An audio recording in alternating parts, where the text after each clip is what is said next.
예, 오늘의 시황 브리핑 시작하겠습니다. 대형주 성장에 대한 우려감 이런 것들이 좀 제기가 되면서 실적 걱정이죠. 이런 것들 때문에 매물이 나오면서 지수 자체가 좀 밀렸고, 특히 그 반도체주 쪽에 어떤 매도가 많이 나왔죠. 엔비디아 관련된 뉴스라든가 이게 몇몇 가지 노이즈가 될 만한 뉴스가 나온 점이 지수를 끌어내리는데 좀 영향을 줬고요. 반면에 테슬라가 올라가면서 2차 전지주가 올라가긴 했지만 그나마도 2차 전지 전체가 올라갔다라기보다는 일부 종목만 좀 반응을 하는 그런 모습을 보였습니다.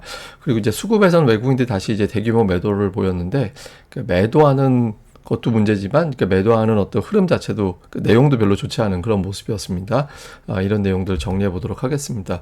우선 오늘 아시아 증시 같은 경우는 여러 가지 어떤 큰 이벤트들 예를 들면 중요한 기업들 실적 발표라든가 FMC 앞두고서 약간 좀 그 리스크를 좀 피하려는 그런 분위기가 있었다, 이런 어떤 외신의 보도가 있었습니다만은 우리가 좀 유난했어요. 그러니까 아시아 증시 다 빠진 것도 아니고 올라간 나라도 있었지만 대체로 좀 아시아 증시가 이렇게 활발하진 않았던 날이긴 했거든요. 근데 우리가 보통 대만하고 비교 많이 하잖아요.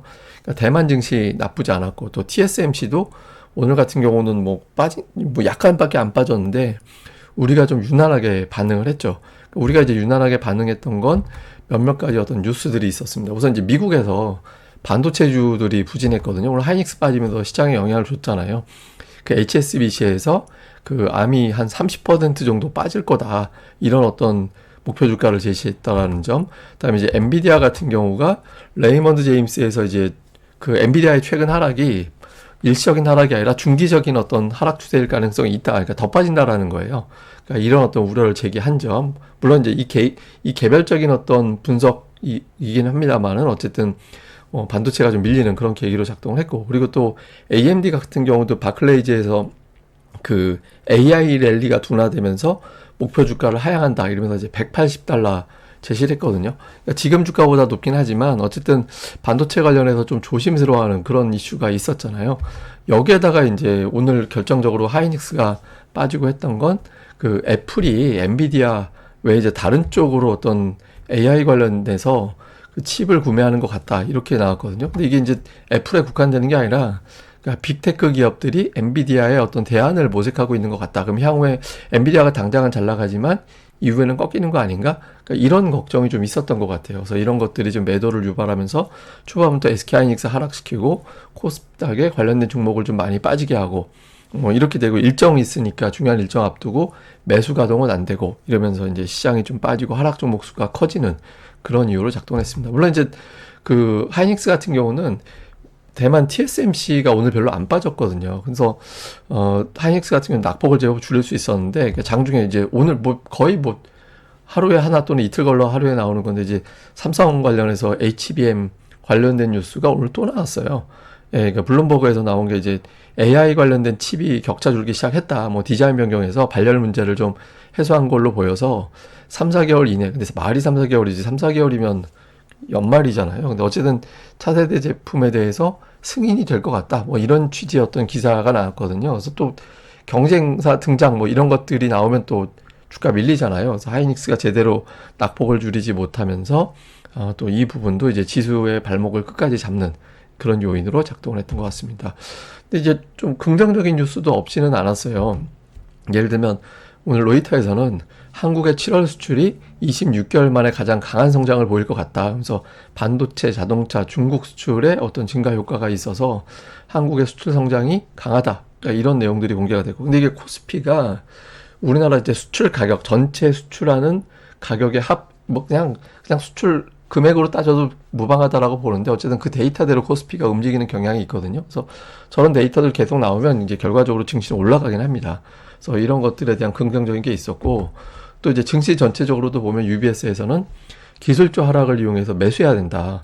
이제 보통 종목군들 시장 지수, 업종 지수 이런 게 한 10% 조정 정도는 매년 나오는데 지금 그 정도 안에서 나오는 거고, 주요 종목들의 펀더멘탈이 탄탄하고 또 중성재 최근에 수급이 넘어가긴 했지만 그게 지속될지 모르겠다. 그러니까 기존에 강했던 종목들 다시 돌아올 거야, 이런 식의 어떤 분석도 있었거든요. 그러니까 우리 증시가 약했던 게 7월 10일경 CPI, 금리 인하 기대, 소형주로의 어떤 자금 이동, 엔캐리의 어떤 변동성, 이런 것들 때문에 우리나라까지 더불어서 밀려버린 거였잖아요. 그래서 그런 것들이 좀 오바 같아. 그래서 뭐 곧 돌아올 거야. 하락 이용해서 사야 돼. 뭐 이런 취지. 그러니까 우리 증시에도 영향을 줄 수 있는 사안이죠. 그래서 이런 어떤 긍정적인 메시지가 있긴 했지만 특정 업종의 어떤 부담 요인이 워낙 커서 시장이 이제 돌리지는 못했던 것 같습니다. 뭐 특징적으로는 되게 많이 빠졌던 이제 에코프로비엠이 이제 이틀 연속 올라오는 모습을 보였는데 이게 5월 초반 이후에 3일 연속 상승한 적이 없거든요. 예, 그래서 이게 3일 연속 상승이 가능한지 이걸 좀 주목해 볼 필요가 있고, 그다음에 이제 엔터주도 마찬가지죠. 그러니까 JYP 같은 경우가 한참 반등 시도하다가 이제 최근에 좀 빠져버렸는데 이것도 역시 이제 최근 들어서 조금 반등 시도하는. 이게 근데 이게 뭐 두 종목이 의미 있다라는 게 아니라 오늘 같은 장 초낙폭 과대주들의 어떤 매수세가 유입되는 그런 모습을 보였거든요. 이건 두 가지 의미가 다 돼요. 그러니까 낙폭 과대주를 이제 매수하기 시작했다는 의미도 되고, 또 다른 관점에서는 이런 거 해가지고 단기 매매만 하나 보다. 그러니까 이렇게 해석도 되거든요. 근데 이제 이거 확인하려면 두 가지가 나오면 됩니다. 우선 3일 연속, 그러니까 전에 없던 현상이 나오는지, 그러니까 3일 연속 상승하나. 그 다음에 또 한 가지는 낙폭주 쪽에 매수가 돌아간다. 그러면 이제 내일장 정도에서 반도체가 반응하느냐. 그러니까 이렇게 되면 이게 낙폭주 누군가 물량을 여기저기서 받기 시작하는구나. 또 이렇게 될 수 있거든요. 그래서 그 흐름을 좀 볼 필요가 있고, 하이닉스가 오늘 어정쩡하게 끝났는데 사실은 뭐 몇 번 말씀드렸지만 저 61선 연두색 선에서 방어가 됐어야 될 종목이 이제 밀렸잖아요. 근데 121선에서는 이거는 깨지는 것도 아니고 버티는 것도 아니고 어정쩡하죠. 근데 이거는 지지선이라는 건 항상 어떤 의미냐면 지지가 된다라는 기대값도 있지만 이거마저 깨진다면이라는 부담을 동시에 가지고 있는 선이거든요. 그러니까 어떤 건드리면 그 전에서 그 구간에서 용수철까지 어느 정도는 튕겨 올라가 줘야 되는 그런 라인이에요. 근데 오늘 뭐 아침 재료에 오후에 또 삼성 HBM 관련된 뉴스가 나오다 보니까 제대로 된 반등을 못했죠. 근데 여기서 이제 좀 튕겨 올리는 그런 시도가 나오지 않으면 이게 시황상 좀 중요도가 있는 종목이라 좀 체크가 좀 필요합니다. 그 다음에 이제 제약바이오는 뭐 계속 돌아가면서 종목군들이 크게 올라가는, 그러니까 녹십자는 뭐 몇 주에 한 번씩 크게 올라가는 그런 형태가 나오고 있잖아요. 그래서 다른 최근에 강했던 종목군들이 좀 주춤하는 모습도 오늘 있었는데 제약주 쪽은 오늘도 돌아가면서 강세를 보였다. 낙폭과대주 한 덩어리, 최근에 강했던 한 덩어리, 요런 이제 흐름이 좀 특징적으로 나왔습니다. 수급은 오늘 외국인들이 많이 팔긴 했는데 다만 이제 매수가 되게 줄어서요. 오늘 매도가 특별하게 늘었다라기보다는 매수를 되게 많이 줄였거든요.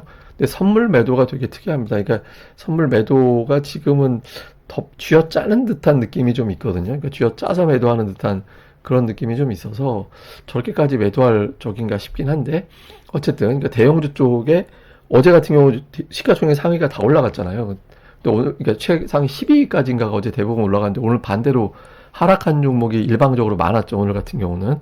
근데 요거는 홀짝홀짝 될 가능성이, 선물 매도를 뭐 계속해서 엄청나게 칠 수 있는 여유는 없어 보여서 좀 홀짝홀짝 가지 않을까 싶습니다. 그리고 현물에서는 매수는 뭐 특별하게 업종별 특징은 없는 것 같아요. 근데 이제 매도를 잘 보면 사실 조금 안 좋은 시그널은 있죠.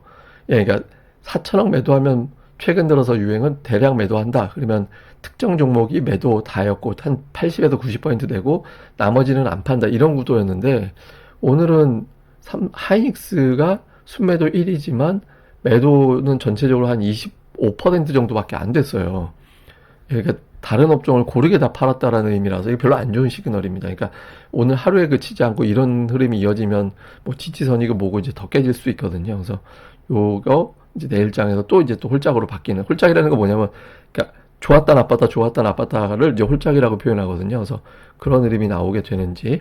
그다음에 기관은 오늘 뭐 그 선물 매도에 의한 어떤 기관 쪽 매도라서 오늘 시가총액 상위 종목이 이쪽에 대거 다 포함될 수밖에 없는 날이긴 했습니다. 그다음에 이제 매수 쪽 보면 뭐 특별하게 어떤 업종보다는 금융주가 좀 매수에 들어가 있는 거 외에는 뭐 이렇게 업종별 대단한 어떤 특징이 있었다 이렇게 보기는 어렵고요.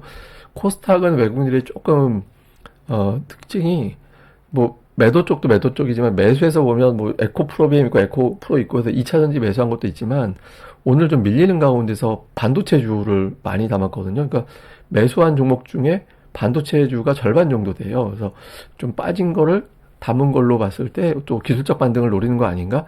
이렇게도 추정이 되거든요. 그러니까 실제로 이제 그런 흐름이 나오는지. 다음에 이제 기관 쪽은 뭐 이렇게 역시 2차전지, 제약바이오, 이런 종목군들의 조금 더 이제 매수세가 좀 두드러지는 그런 모습을 보였고, 그다음에 엔터주 오늘 좀 괜찮은데 이제 엔터주를 일부 좀 받는 예, 그런 시도들이 있었습니다.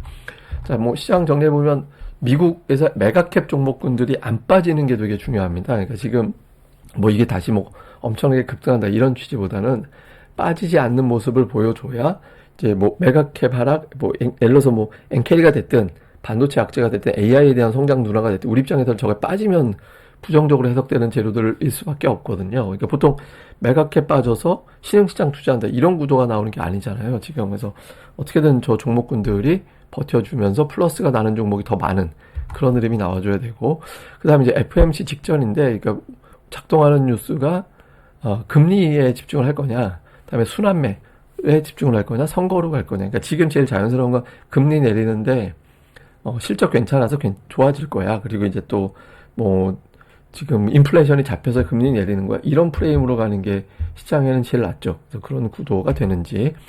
그 다음에 코스닥이 지금은 일방적으로 뭐 깨진다 이런 느낌보다는 좀 훌쩍훌쩍 이렇게 가는 것 같이 느껴지거든요. 그래서 뭐 날짜로 보면 올라가는 날이 많고, 특히 코스닥은 뭐 어제도 보여드린 차트입니다만은 피크에서 보통 올해 들어서 하락 사이클은 10에서 12%로 마무리를 시켰거든요. 근데 지금 한 마이너스 10% 정도 됩니다. 그러니까 낙폭 최대 보면 한 680 정도?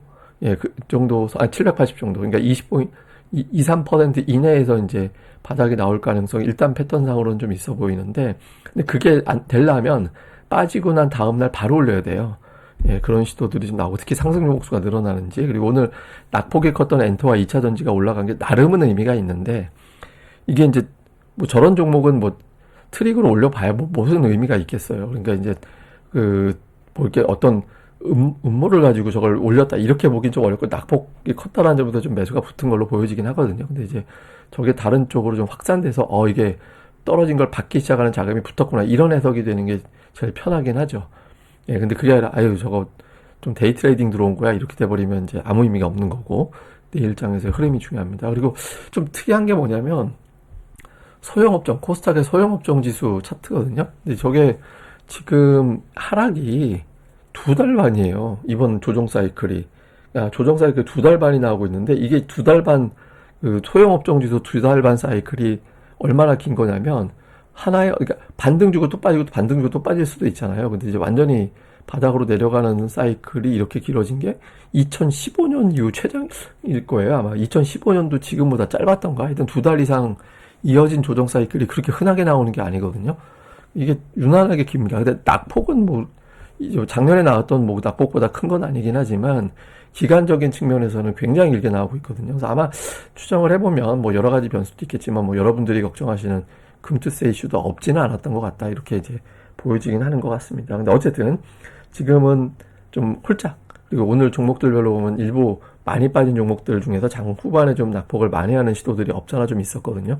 그러니까 그럴 때는 보통 이제 단타가 들어와서 매수가 들어와서 이제 다음날 초반에 다 털고 다시 빠지는 경우도 없진 않은데, 뭐 앞서 말씀드린 대로 이제 종가 기준으로 플러스로 마감시켜서 이제 떨어지면 이제 치고받고 정도는 된다 이렇게 되면 이제 바깥에 있던 자금이 들어오거든요. 그래서 그런 흐름이 나오게 되는지 집중적으로 살펴보고, 그렇게 된다라면 이제 낙폭주 쪽에 좀 집중을 해야겠죠. 그러니까 그런 구도가 되느냐 아니면 이제 벗어나느냐 이걸 좀 집중적으로 보도록 하겠습니다. 예, 그리고 뭐 제가 오후 방송이 이번 주 중에 좀 평소보다 늦게 올려지는 경우가 있을 수도 있거든요. 그래서 혹시 그렇게 되면 오늘 뭐 일정 때문에 늦나 보다 그렇게 또 이해해 주시면 될 것 같습니다.